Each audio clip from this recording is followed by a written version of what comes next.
ನಮಸ್ಕಾರ ಫ್ರೆಂಡ್ಸ್, ನಾನು ನಿಮ್ಮ ಪ್ರೀತಿಯ ಪ್ರಸಾದ್ ಶೆಟ್ಟಿ. ಇವತ್ತಿನ ವ್ಲಾಗ್ ಬಂದ್ಬಿಟ್ಟು ನಮ್ಮ ಹಳ್ಳಿಯ ಬಗ್ಗೆ ಮಾಡ್ತಾ ಇರೋದು. ಸಿಟಿ ಕಡೆ ತುಂಬಾ ವ್ಲಾಗ್ ಶೂಟ್ ಮಾಡಿದೆ, ಆದ್ರೆ ಹಳ್ಳಿ ಕಡೆ ಇದೇ ಫಸ್ಟ್ ಟೈಮ್ ವ್ಲಾಗ್ ಶೂಟ್ ಮಾಡ್ತಾ ಇರೋದು. ಇವತ್ತಿನ ವ್ಲಾಗ್ ಬಂದ್ಬಿಟ್ಟು ನಾನು ಹುಟ್ಟಿ ಬೆಳೆದ ಊರ್ ಬಗ್ಗೆ. ಸಿಟಿಯಲ್ಲಿ ಬರೀ ಆಫೀಸು ಮನೆ ಆಫೀಸು ಬರೀ ಇದೇ ಆಗುತ್ತೆ. ಹಾಗೆ ಅಲ್ಲಿ ಬರೀ ನಾವು ಟ್ರಾಫಿಕ್ ಸೌಂಡ್ ಅನ್ನೇ ಕೇಳಿಸ್ಕೊಂತಾ ಇರ್ತೀವಿ. Stress life. ಕೆಲವೊಂದ್ಸಲ ಅನ್ಸುತ್ತೆ ಈ ಸಿಟಿಯಿಂದ ಬಿಟ್ಟು ಊರ್ ಕಡೆ ಹೋಗ್ಬಿಡೋಣ ಅನ್ಸುತ್ತೆ. ಈ ಹಳ್ಳಿ ಲೈಫು, ಆ ಬೆಟ್ಟ ಗುಡ್ಡ, ಪರಿಸರ, ಪ್ರಾಣಿ ಪಕ್ಷಿಗಳನ್ನೇ ನೋಡೋದೇ ಒಂದ್ ಚಂದ. ನೀವಿಲ್ಲಿ ನೋಡ್ತಾ ಇರೋದು ನಮ್ಮ ಮನೆ ಹಟ್ಟಿ. ಇಲ್ಲಿರೋ ಕರುನ ಬಂದ್ಬಿಟ್ಟು ನಾವು ಗುಂಡ ಅಂತ ಕರಿತೀವಿ. ಒಂದ್ ವೇಳೆ ಹೆಣ್ಗರು ಆದ್ರೆ ಬಂದ್ಬಿಟ್ಟು ಪುಟ್ಟಿ ಅಂತ ಕರಿತೀವಿ.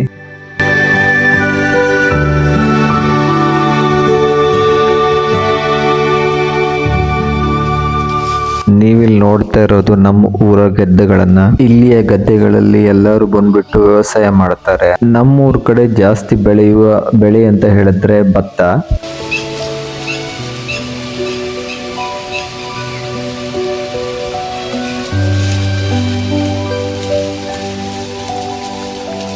ನಾನಿಲ್ಲಿ ಕೆಳಗಡೆ ಹೋಗಿ ತೋರಿಸ್ತೀನಿ ನೋಡಿ, ನಮ್ಮ ಊರಲ್ಲಿ ಬಂದ್ಬಿಟ್ಟು ಎಷ್ಟು ಜಾಗದಲ್ಲಿ ಬಂದ್ಬಿಟ್ಟು ವ್ಯವಸಾಯ ಮಾಡ್ತಾರೆ ಅಂತ. ಇಲ್ಲಿ ಕಾಣಿಸ್ತಿರೋ ಎಲ್ಲಾ ಗದ್ದೆಗಳಲ್ಲೂ ಬಂದ್ಬಿಟ್ಟು ವ್ಯವಸಾಯ ಮಾಡ್ತಾರೆ.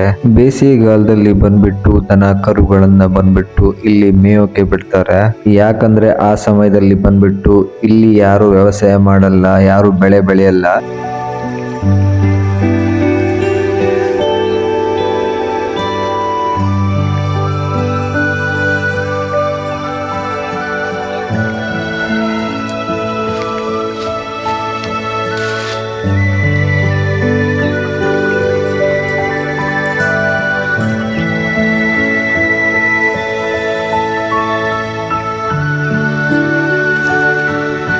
ಇಲ್ಲಿ ಕಾಣಿಸ್ತಿರೋದು ಬಂದ್ಬಿಟ್ಟು ಬಸಳೆ ಅಂತ ಕರೀತಾರೆ.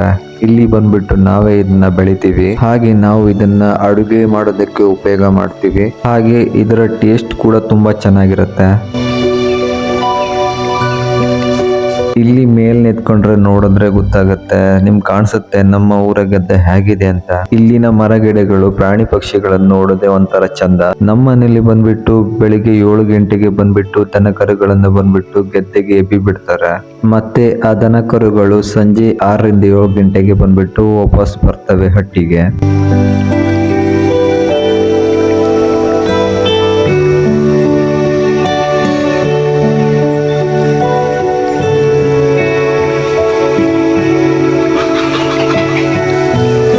ಒಂದ್ ವೇಳೆ ದನ ಕರುಗಳು ಹಟ್ಟಿ ಕಡೆ ಬರ್ಲಿಲ್ಲ ಅಂತ ಹೇಳಿದ್ರೆ ನಾವೇ ಹೋಗಿ ಅವುಗಳನ್ನ ಕರ್ಕೊಂಡ್ ಬರ್ಬೇಕಾಗತ್ತೆ. ನನ್ಗಂತೂ ಈ ತರದ ಅನುಭವ ತುಂಬಾ ಸಾರಿ ಆಗಿದೆ. ಸಂಜೆ ಟೈಮಲ್ಲಿ ದನ ಕರುಗಳ ಮನೆಗ್ ಬರ್ದೇ ಇರ್ಬೇಕಾದ್ರೆ ಅಮ್ಮ ಬಂದ್ಬಿಟ್ಟು ಅದನ್ನ ನೋಡ್ಕೊಂಬ ಅಂತ ಹೇಳ್ತಾ ಇದ್ರು. ನಾವು ರಾತ್ರಿ ತನಕ ಬಂದ್ಬಿಟ್ಟು ನಾವು ಅಲ್ಲಿ ಬಂದ್ಬಿಟ್ಟು ಹುಡುಕ್ತಾ ಇದ್ವಿ. ಇವತ್ತೇನೋ ಪುಣ್ಯಕ್ಕೆ ದನ ಕರುಗಳು ಸ್ವಲ್ಪ ಬೇಗನೆ ಸಿಕ್ಕಿದ್ವು. ಅವುಗಳನ್ನ ಎಬ್ಕೊಂಡು ಮನೆ ಕಡೆ ಹೊರಡ್ತಾ ಇದ್ದೀನಿ ಇವಾಗ.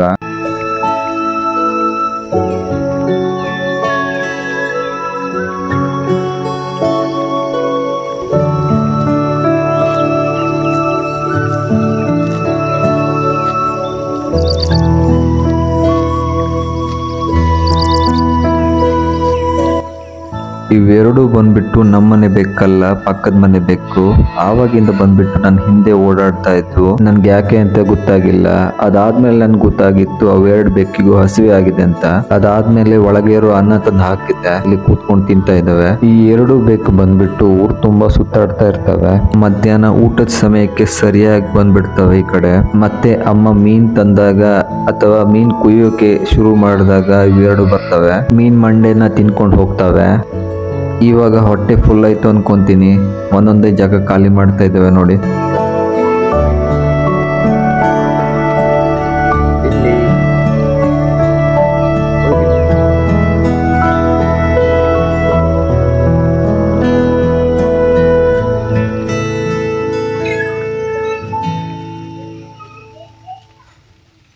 ನನ್ನ ವಿಡಿಯೋ ನಿಮ್ಗೆಲ್ಲರಿಗೂ ಇಷ್ಟ ಆಗಿದೆ ಅನ್ಕೊಂತೀನಿ. ಲೈಕ್ ಮಾಡಿ, ಶೇರ್ ಮಾಡಿ, ಹಾಗೆ ಸಬ್ಸ್ಕ್ರೈಬ್ ಮಾಡ್ಕೊಳ್ಳೋದನ್ನ ಮರಿಬೇಡಿ.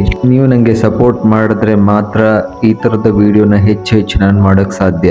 ನೀವು ನಂಗೆ ಸಪೋರ್ಟ್ ಮಾಡ್ತೀರಾ ಅಂತ ನಾನು ನಂಬ್ತೀನಿ. ಹಾಗೆ ನಾನು ಮಾಡಿರೋ ವಿಡಿಯೋ ಮಿಸ್ ಆಗಬಾರ್ದು ಅಂತ ಹೇಳಿದ್ರೆ ಸಬ್ಸ್ಕ್ರೈಬ್ ಮಾಡ್ಕೊಳ್ಳೋದನ್ನ ಮರಿಬೇಡಿ. ಹಾಗೆ ಎಲ್ಲರಿಗೂ ಧನ್ಯವಾದ ತಿಳಿಸುತ್ತಾ ನನ್ನ ಈ ವ್ಲಾಗ್ ಅನ್ನ ಮುಗಿಸ್ತಾ ಇದ್ದೀನಿ. ಧನ್ಯವಾದಗಳು.